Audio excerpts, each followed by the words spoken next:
Hello, you beautiful people.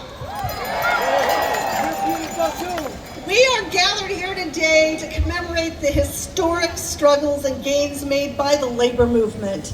May Day has, though, taken on an obvious new meaning in this horrific moment, this emergency. Let's look at a Harper's Index type of administration peak at the first 100 days, shall we? 39%. That's the approval rating of this president, the lowest in recent memory. 60%. That's the cost eggs have gone up since he was sworn in. 9%. That's the stock market tanking and billions lost from people's retirement accounts. $6,400. That's the cost of cars and the additional cost of cars under the tariff programs. $5.9 billion. That's how much our American soybean farmers are losing per year because of the tariffs. And at least 120,000 federal workers fired so far, including more than 70,000 Veterans Affairs workers. We've lost $500 billion in tax revenue because of all the IRS firings that impaired their ability to crack down on tax cheats. 4 million is the number of people that we believe were deleted from Social Security by mistake.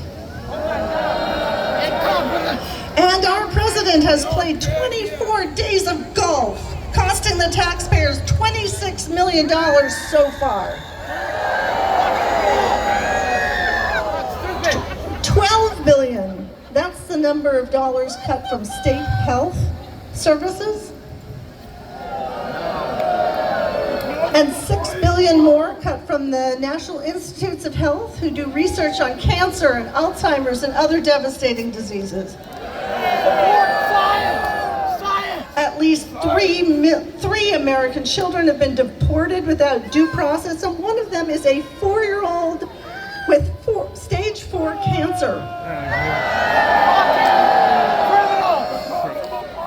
288 deported without due process who were here legally. One judge arrested for doing her job interfering with 47's mass deportations. And 6.5 billionaires in the Trump administration implementing Project 2025. To that last point, let me be clear. This administration could not be doing this kind of damage if he were working alone just to feather his own nest.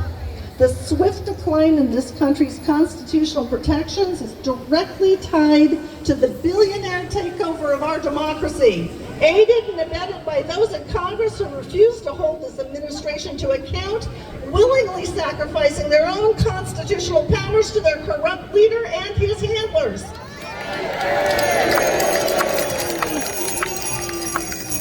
We must insist on our rights and the rights of those who are being victimized. We must insist on full funding of our schools, our healthcare systems, housing, and other vital supports for our people. We must resist this effort to scapegoat, victimize, and target our people who speak up and speak out. We must reclaim our power. Rallies are important, but the hard and necessary work of organizing is crucial to our success going forward. Average Americans who are just trying to live their lives, raise their families, do their jobs, and participate in their communities are finding themselves activated in this moment. They feel our shared humanity, they have a sense of outrage, and they want to know what they can do. Everyone here today can be part of that solution. No act too small, whether it's conversations with your friends and family, or whether it's letters to your elected leaders, whether it's rallying for a return to the rule of law, or insisting that our leaders speak out and resist in the halls of power. It all matters. The workers of this country have a diverse array of political opinions, but they all agree on one thing. In this increasingly unequal America, where workers are losing ground while the billionaires grow richer, fighting against the forces that divide us and deprive us of economic justice is our moral imperative. Solidarity! Thank you so much. I have a quick announcement.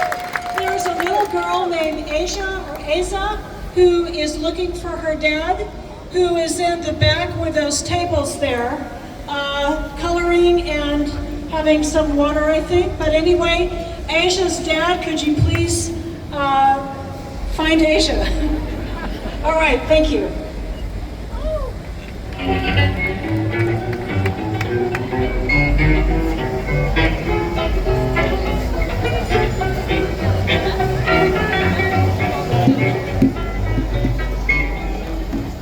There once was a Union maid, she never was afraid of goons and geeks and company things and the deputy sheriff.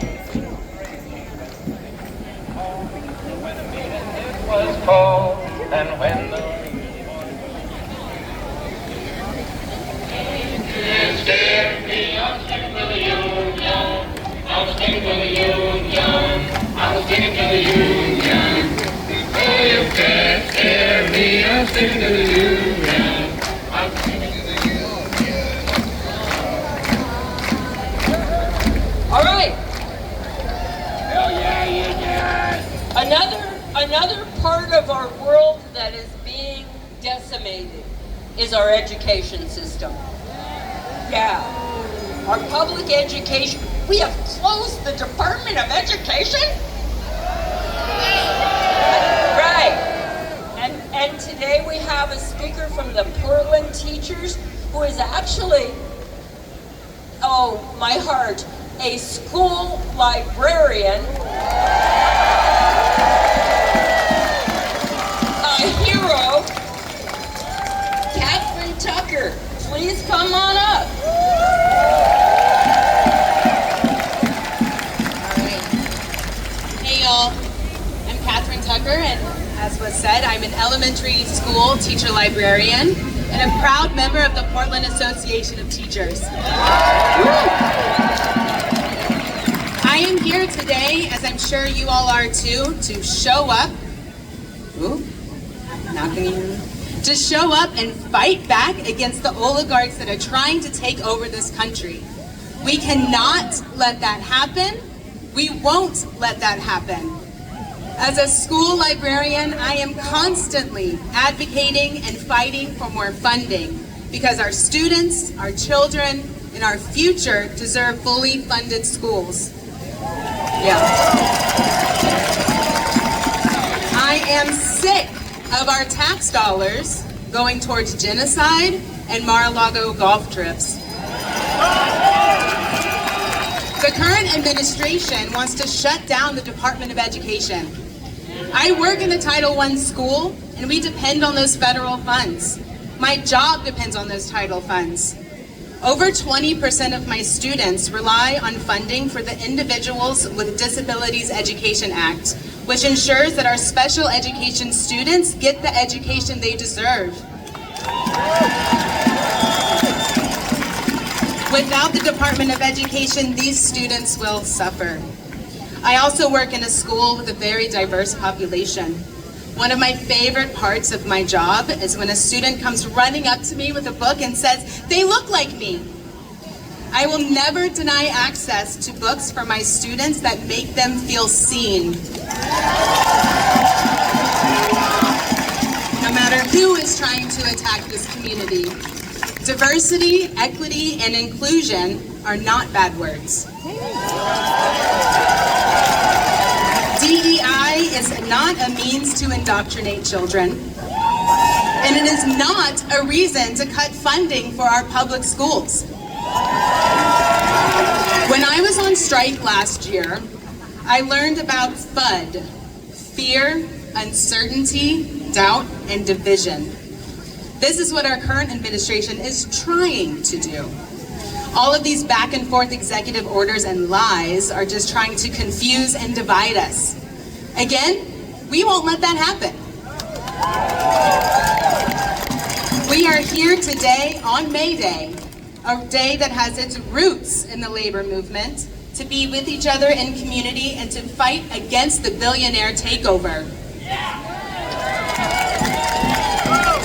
There is power in the labor movement, as was seen in 1886 when May Day was born, and is still being seen today with all of the current labor uprisings all over this country, including auto, Amazon, and Starbucks workers, and here in Oregon with PAT, the Greater Albany Education Association, the Oregon Nurses Association, New Caesars Labor Union, the Fred Meyer Workers Union, UFC Local 555, just to name a few. May Day was born out of a general strike for an 8-hour workday. It is time to call for a general strike again. After going on strike last year, I know that strikes work. We need to shut down this country and show that we have the power. And we can do this through organizing and building community. So, take a look around. Say hi to the person next to you. Exchange information. Keep talking. Build community. Join other activist and labor groups and have those groups communicate with each other.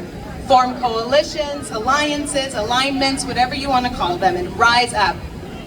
Sean Fain, the president of the United Auto Workers Union, has called for a general strike for May Day 2028. So let's do it. Let's do it and show the oligarchs and billionaires who really has the power. So thanks, y'all. I'm going to be heading over to the PAT May Day rally at Terry Trunk Plaza. It ends at 7 p.m. So please head on over when you're done here and we'll start joining together, showing solidarity and uniting our communities. Thank you. Take